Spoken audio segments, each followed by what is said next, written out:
1. Pertemuan kelima.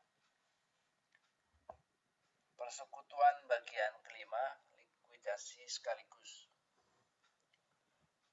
Likuidasi adalah proses yang terjadi setelah suatu persekutuan dibubarkan dan usaha persekutuan dihentikan secara permanen. Dalam proses likuidasi, aset non-kas persekutuan dijual dan hasilnya digunakan pertama untuk melunasi semua kewajiban persekutuan. Yang kedua, untuk mengembalikan modal para sekutu. Dalam pelunasan kewajiban pada pihak eksternal harus didahulukan, barulah kemudian kewajiban kepada sekutu. Jika dalam likuidasi uang kas yang tersedia, yaitu uang kas dari hasil penjualan aset non-kas dan uang kas yang ada tidak mencukupi, maka kekurangan atau defisit tersebut harus ditutup dengan membebankannya kepada para sekutu. Itu para sekutu harus menyetorkan uang untuk menutup defisit tersebut.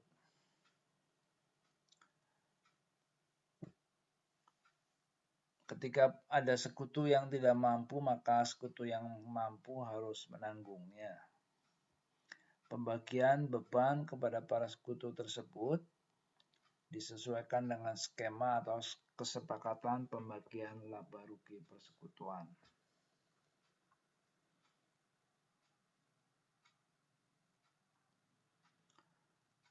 Likuidasi dapat dilakukan dengan dua cara, yaitu dengan pertama likuidasi sekaligus. Di sini aset non-kas dijual secara langsung sekaligus semuanya, kemudian hasilnya digunakan untuk melunasi kewajiban dan dikembalikan kepada para sekutu. Dalam likuidasi bertahap, aset non-kas dijual secara bertahap.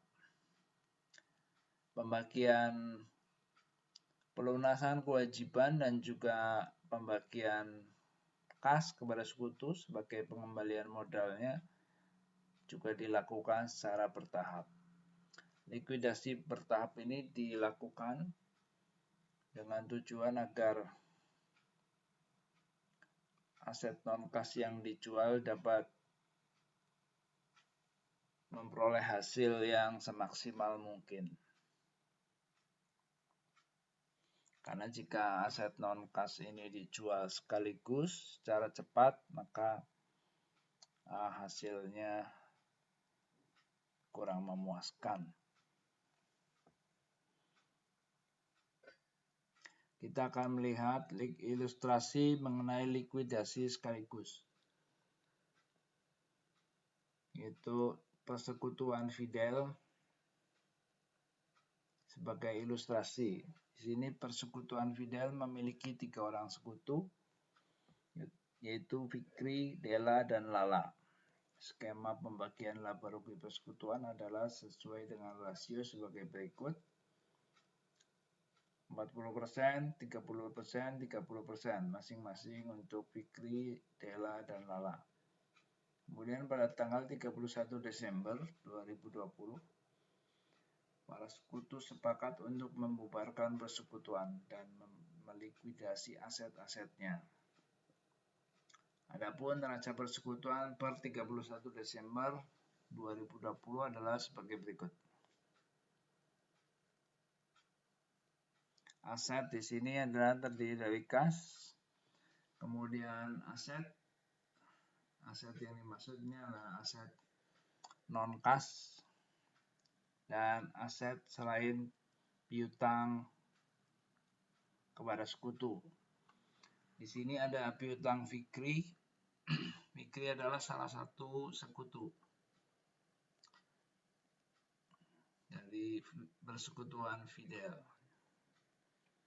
Kemudian liabilitas dan ekuitas, ada utang usaha. Kemudian ada utang Lala. ini adalah utang pada sekutu. Lala adalah salah satu sekutu. Kemudian ada modal dari 3 orang sekutu.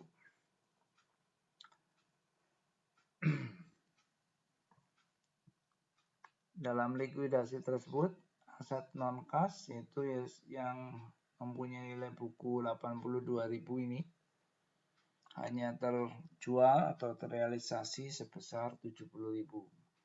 Dengan demikian terdapat defisit sebesar 12.000. Akuntan membuat tabel atau laporan likuidasi adalah sebagai berikut.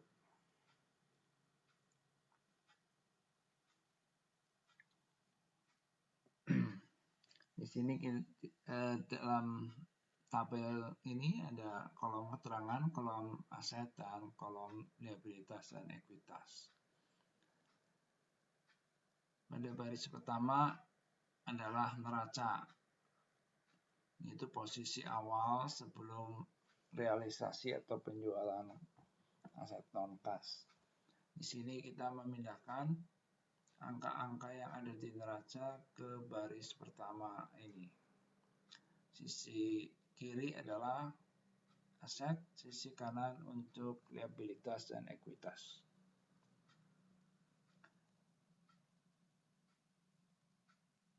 Angka yang berwarna hitam ini menandakan saldo debit atau angka debit, sedangkan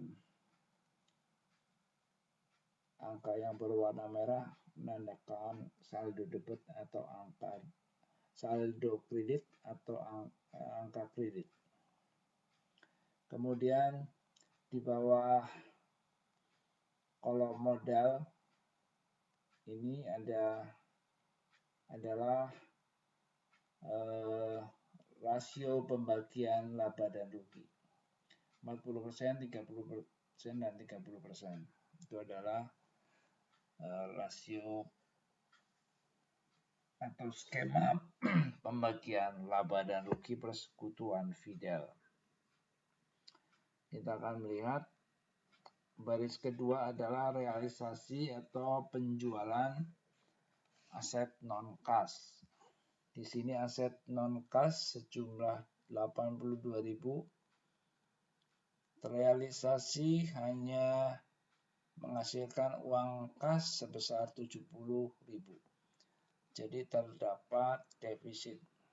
Defisit ini harus ditanggung oleh sekutu, dibagi sesuai dengan rasio ini, rasio pembagian laba rugi.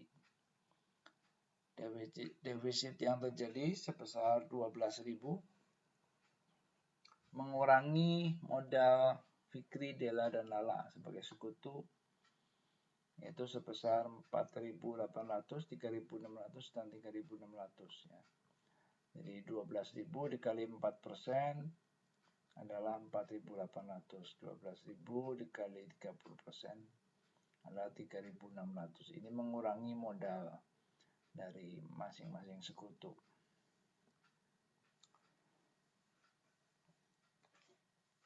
Kemudian baris di bawahnya adalah penjumlahan ya. Setelah ada realisasi, ini adalah posisi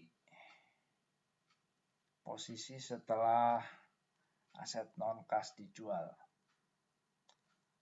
Ya, posisi setelah aset non-kas dijual, di sini ada aset kas tersedia 79.000, kemudian masih ada utang, piutang, dan modal. Kemudian berikutnya adalah dari setelah aset non-kas terjual, maka kas digunakan pertama kali untuk melunasi utang usaha, yaitu utang kepada pihak eksternal sebesar 21.000. Jadi utang usaha di debit, kas di kredit.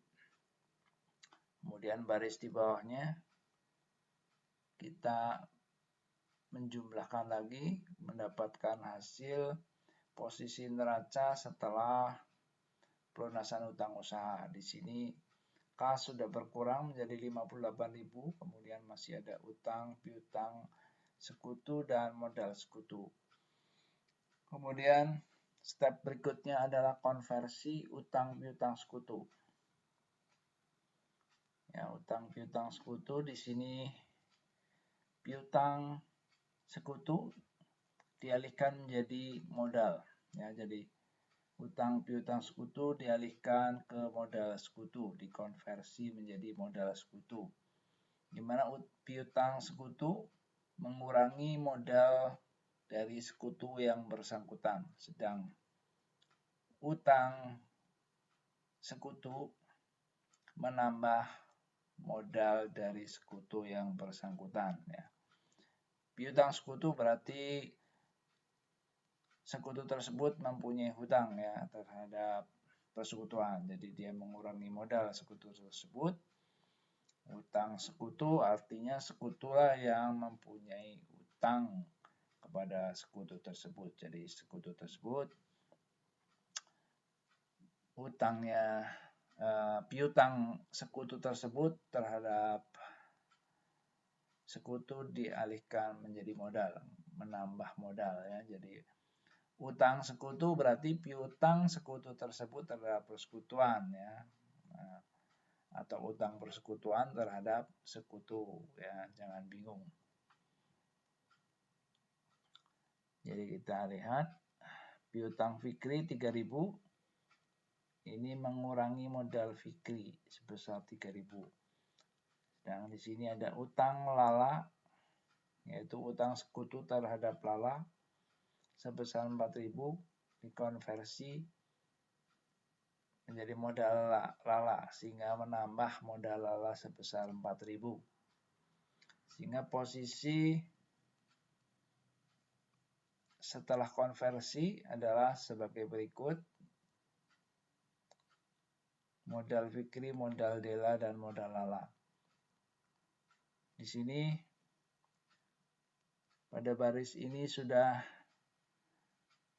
pos yang tersisa hanya kas dan modal. Jadi setelah itu langkah berikutnya adalah pembagian kas. Kas sejumlah 58.000 dibagi kepada masing-masing sekutu sesuai dengan modalnya masing-masing. Ini adalah ayat jurnal pertama, kedua, dan keempat. Ya, sama, ini hanya memindahkan ke format jurnal ya. Demikian likuidasi sederhana.